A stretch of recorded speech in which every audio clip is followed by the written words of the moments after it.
காலத்தால் அழியாத ஏராளமான காவியங்களை கொடுத்த ஏ.பி. நாகராஜன் இயக்கத்தில் சிவாஜி கணேசன், சாவித்ரி, நாகேஷ் உள்ளிட்டோர் நடித்து வெளியான புராண திரைப்படம் திருவிளையாடல்.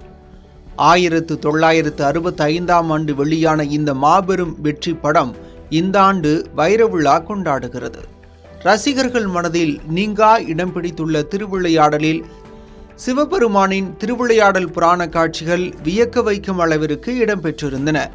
இதன் வைர விழா கொண்டாட்டம் மதுரை ராஜா முத்தையா மன்றத்தில் நடைபெற்றது. வைர விழாவில் நடிகர் YG மகேந்திரனும் அவரது மகள் மதுவந்தியும் பங்கேற்றனர். கிட்டத்தட்ட 24 வருஷமா நான் இந்த மாதிரி நடிப்பு தந்தை நடிகர் திலகத்துக்காக விழாக்கள் எல்லாம் எடுத்துக்கொண்டு இருக்கிறோம். எங்கள் சங்கத்தின் சார்பில் ஒவ்வொரு தரமும் அது புதுசாக தான் இருக்கு. ஏன்னா ஒவ்வொரு தரமும் அவர் படங்களை பார்க்கும்போது ஏதோ ஒன்று புதுசாக வெளியில் வருது. அப்பேற்பட்ட ஒரு பிறவி நடிகன், ஒரு ஒரு மகான் இதுவரை இந்தியாவில் பிறந்ததில்லை, கண்டிப்பாக இனிமேல் பிறக்க போறதும் இல்லை. அதனால என்னை பொறுத்த வரைக்கும் நான் அதான் 2 வார்த்தை சொல்லுவேன். என்னை பெற்ற தந்தை YGP, நான் பெற்ற தந்தை சிவாஜி கணேசன். அப்படிதான் அந்த வீட்டில் நான் வளர்ந்துருக்கேன். ஸோ அவருக்கு ஒரு நிகழ்ச்சி நடத்துறதுங்கிறது ஒரு கடமையாக நினச்சி தான் பண்ணிட்டு வரோம். அதிலும் ஸ்பெஷலாக மதுரையில் பண்ணுறது ரொம்ப விசேஷம். ஒரு 3 வருஷம் முன்னாடி பட்டிக்காடா பட்டணமாக ஒரு விழா ஒன்று பண்ணோம். அமோகமான ரசனை.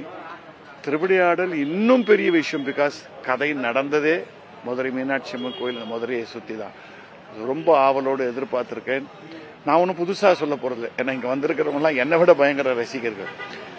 சேர்ந்து பகிர்ந்துக்க போகிறோம், அவர் நினைவுகளை பகிர்ந்துக்க போகிறோம், சந்தோஷமாக இருக்க போகிறோம். ஒரு 2.5 மணி நேரம் சினிமாவின் பொற்காலம், நடிகர் திலகம் சிவாஜி ஆண்ட அந்த சினிமாவின் பொற்காலத்தை பற்றி பேச போகிறோம். அவ்வளோதான், வேற ஒன்றும் இல்லை. ஒன்னே ஒன்று மட்டும் நிச்சயமாக சொல்லலாம். எவ்வளவோ நடிகர்கள் வரலாம் போலாம், மறைந்த பின்னும் 25 வருடங்கள் ஆகி கூட அவருக்கு இருக்கிற அந்த ஃபேன் ஃபாலோயிங் ஒரு இம்மி கூட குறையலன்னா அது சிவாஜிக்கு மட்டும்தான்.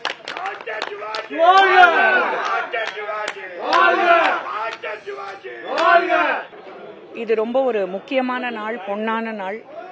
ஒரு நடிகருக்கு தலைமுறையா ரசிகர்கள் இருந்து நம்ம பார்க்கறோம்னா அது நடிகர் திலகம் திரு சிவாஜி அவர்களுக்கு அந்த ஒரு ரசனை இருக்கிற ரசிகர்கள் என்னைக்கும் உண்டு. இப்ப பாத்தீங்கன்னா எங்க அப்பா, நானு, என் பையன் எல்லாருமே நடிகர் திலகத்துக்கு ரசிகர்கள் தான். இன்னைக்கு மதுரையில இந்த திருவிளையாடல் படத்தோடைய 60வது வருடம் ரிலீஸ் ஆகி 60வது வருடத்தோடைய இந்த விழாவை கொண்டாடுறதுங்கிறது ரொம்ப ஒரு பொருத்தமான ஒரு விஷயம். ஏன்னா இந்த பெரிய புராணம் நடந்த இடமே மதுரை தான். சிவன் இங்கே அவருடைய பக்தர்களுடைய விளையாடிய பல தருணங்கள், பல சம்பவங்கள் மதுரையில தான் நடந்தது. அது தர்மியோடைய சம்பவமா இருக்கட்டும், இல்ல ஹேமநாத பாகவதர் பானபத்திரருடைய சம்பவமா இருக்கட்டும், இதெல்லாம் படத்திலேயே வர சம்பவங்கள். இதெல்லாமே நடந்தது மதுரையில, மதுரை கோயில்ல. அதனால இங்க மதுரையில இந்த நிகழ்ச்சிய நடிகர் திலகத்துடைய எல்லா ரசிகர்களும் சேர்ந்து இப்படி கொண்டாடுறதுங்கிறது ரொம்ப பொருத்தமான ஒரு விஷயம், ரொம்ப அழகான ஒரு விஷயம். எங்களுக்கு, எங்க குடும்பத்துக்கு இது ஒரு மிகப்பெரிய ஒரு பிளெஸிங். இதில் திரண்ட சிவாஜி ரசிகர்கள் தங்கள் வயதை மறந்து சிவாஜியின் பாடலுக்கு விசிலடித்து ஆட்டம் போட்டு கொண்டாடினர். சிவாஜியின் பேனருக்கு பாலாபிஷேகம் செய்தும் தீபாராதனை காட்டியும் தங்கள் அன்பை வெளிப்படுத்தினர்.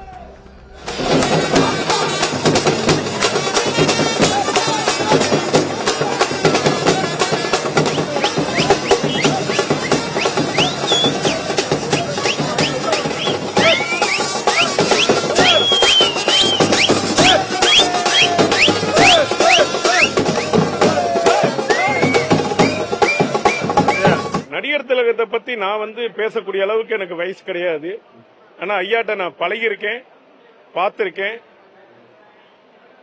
அவருடைய நடிப்பு என்னெல்லாம் சொல்லலாம். ஒரு தில்லான மோகனாம்பாள், ஒரு பட்டிக்காடா பட்டணமா, ஒரு கர்ணன், ஒரு வீரமாண்டிய கட்டபொம்மன், எந்தெந்த கேரக்டரா இருந்தாலும் அந்தந்த கேரக்டர் தான் அவர். குழந்தைகள்கிட்ட நீங்க கேட்டீங்கன்னா வீரமாண்டிய கட்டபொம்மன் யாருன்னா சிவாஜி சார் தான் சொல்லுவாங்க. அந்த அளவுக்கு அவர் அந்த கேரக்டர்ல அவர் மாதிரி இனிமேல் அது கிடையாது. ரொம்ப மகிழ்ச்சி. திருவிளையாடல்ன்றது மதுரை 50 நடந்த 64 திருவிளையாடலை பத்தி குறிக்கிறது. ஆனாலும் சிவபெருமான நேரில் சந்திச்ச பக்தர்களை விட சிவாஜியே சிவபெருமான பார்த்தது தான் பக்தர்கள் அதிகம். அதுல வந்து அந்த குறிப்பா வந்து அந்த தர்மிக்கு பொற்களை கொடுத்த லீலை வந்து யாராலையுமே மறுக்கவும் முடியாது, மறக்கவும் முடியாது. சிவபெருமான நம்ம யாருமே பார்த்தது இல்ல. நடிகர் திலகம் தான் ஒவ்வொரு வேஷத்துக்கும் உருவம், உயிர் எல்லாம் கொடுத்தது எங்கள் நடிகர் திலகம் தான். முன்னாடி ஆதி காலத்துல என்னன்னா இறைவனுக்கு உருவ வழிபாடே இல்லாம தான் இருந்தது. நம்ம இலக்கியத்தெல்லாம் படிச்சு பார்த்தோம்னா இல்லாம இருந்தது. அதுக்கப்புறம் சிற்பங்கள் மூலமா என்ன முன்னாடி வந்து காற்று, அந்த ஐம்பெரும் பஞ்சபூதங்களை வச்சுதான் இறைவன் சொன்னாங்க. அதுக்கப்புறம் இவங்களா ஒரு உருவ வழிபாடு சிலை மூலமா செஞ்சு இதுதான் கடவுள் அப்படின்னு சொன்னாங்க. ராஜா ரவிவர்மா வரும்போது அவர் படத்துல வரைஞ்சு இப்படிதான் இறைவன் இருப்பார் அப்படின்னாரு. ஆனா சிவனுக்கு எப்பவுமே லிங்க வடிவதான் இருந்தது. ஆனா 1965 வருடம் சிவபெருமான் எப்படி இருப்பாரு, அவர் பேசினா எப்படி இருக்கும், அவர் நடந்து வந்தா எப்படி இருக்கும்னு இந்த உலகத்துக்கு காமிச்சவர் எங்கள் நடிகர் திலகம் சிவாஜி கணேசன் மட்டும்தான். இந்த படம் எடுக்கும் போது, ரிலீஸ் ஆகும்போது நான்லாம் பிறக்கவே இல்லை. ஆனா ஆண்டுகள் பல போக போக போக இது எத்தனாவது ரிலீஸோ, நான் எத்தனை முறை பார்த்தேன்னு எனக்கே தெரியாது. இது வந்து ஒரு மைல்கல். ஏன்னா சிவபெருமான் கதை எல்லாம் எங்களுக்கு கற்றுக் கொடுத்தது எங்களோட நடிகர் திலகம் தான். சிவன் தான் சிவாஜி, சிவாஜி தான் சிவன். தமிழகத்தின் விடிவெள்ளி நடிகர் திலகம் சிவாஜி கணேசன் மட்டும்தான். இது மிக விரைவில் தெரியும். அதாவது எல்லாரும் லேசா நினைப்பான், ஒவ்வொரு வீட்டிலும் சிவாஜி இருக்கிறார். சிவாஜி இல்லாத வீடே இல்லை.